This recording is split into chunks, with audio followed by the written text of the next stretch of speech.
Thank you IMGN.PRO for the review code. This is Kholat, a game inspired by a true event known as the Dyatlov Pass Incident. We follow the path of a group of Russian students that went for an expedition in the northern Ural Mountains. The team does not reach its goal as the entire crew died in mysterious circumstances. The player is thrown into the area where the tragedy occurred years after the actual event, with a chance to discover the real course of the tragedy. This unique adventure horror game is narrated by Sean Bean and offers an open world full of danger and unexplained secrets, with non-linear gameplay focused on exploration and discovering the story. This game will be released on June 9th, 2017 for the Xbox One for about $20 US. Enjoy!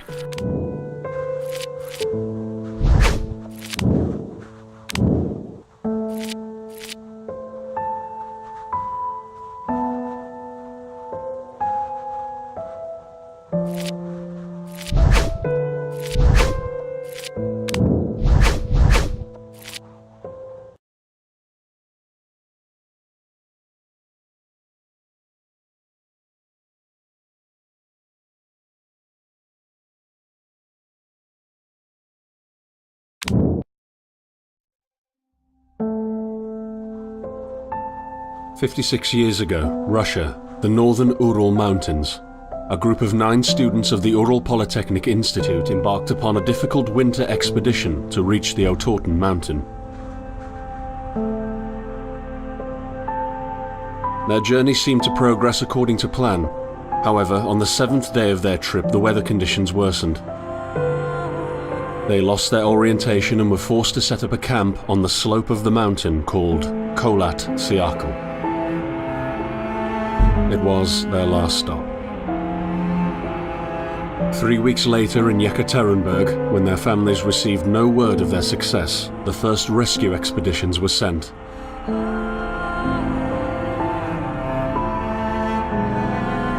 On February 25th, 1959, an abandoned encampment was found.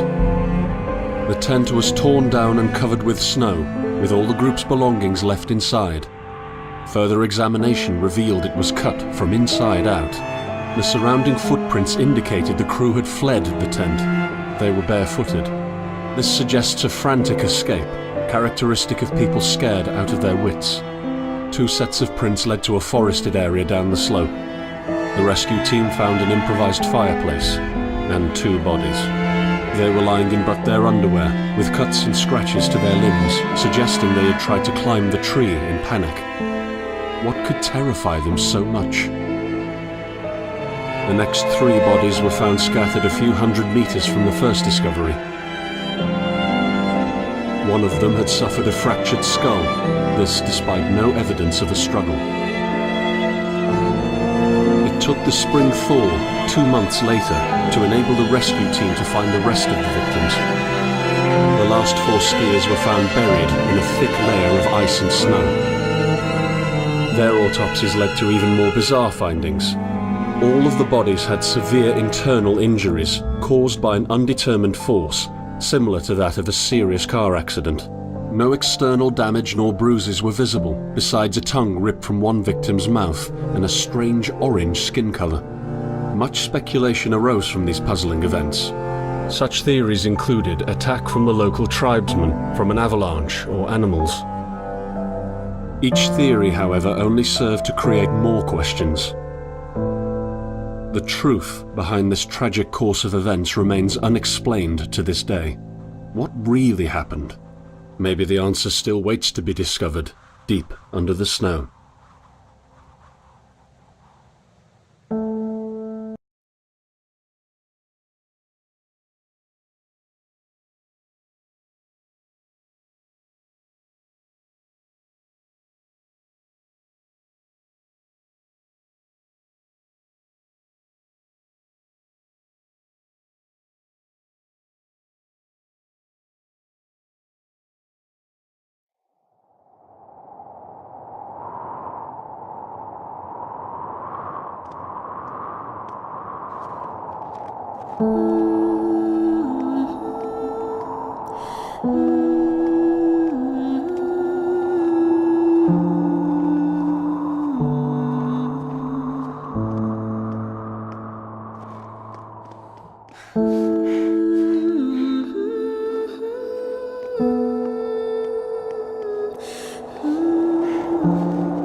Coming to me.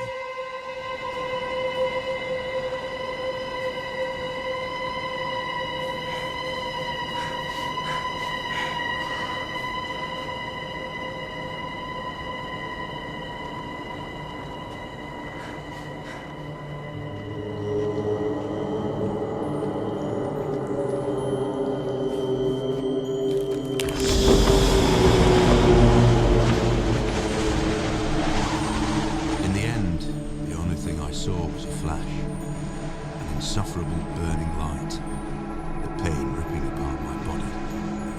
I felt it tearing out of my soul. After a while, I was nobody, nothing.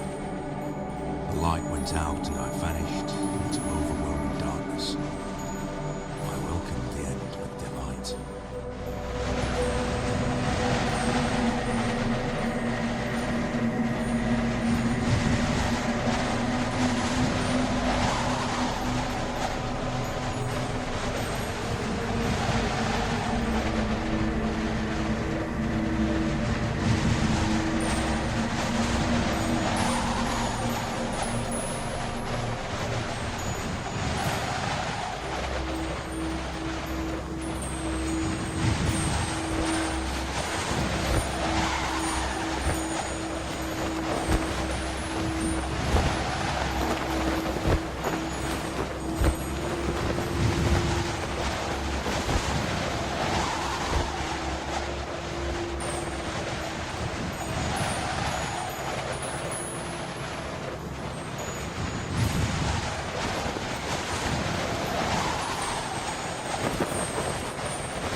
Behind you.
Have you ever tried to hold on to your humanity? when others convince you of being no more than a subject, an object, which they can bend to their will. When they told you that you were a monster that deserved punishment, and you could really not remember your sins. When they took away your loved ones, leaving you to rot in the dark. The problem is that in their darkness, you have never been alone.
I set out the moment I heard about the incident. I was in the area, so I reported to the unit myself to be automatically assigned to the case. I arrived at Vichy on February the 19th, a couple of days before the Institute's rescue group. While waiting for them, I started asking around to see if anyone from among the locals knew anything about the incident. One of them said he had a hunting cabin in the search region and knew the area very well. I decided to use him as a guide. When the rescue team had finally arrived, I explained to them what the unit's role was in this mission and that all discoveries or observations should be brought to my attention before anyone else's. We established priorities, checked the equipment, and set off right away. It was not until February the 26th we found the tent that I believe belonged to the students. Initial findings show that the people in the tent cut its sidewall and for some reason tried to escape from it in panic. The tracks in the snow led to a forest 1.5 kilometers away. But the trail went cold after 500 meters and we had to carefully search the entire area. This was not a place of any average incident. We had shivers crawling all over our bodies because of the atmosphere surrounding us. I was convinced that something more than just an accident had occurred here. I had the feeling we were dealing with something unnatural.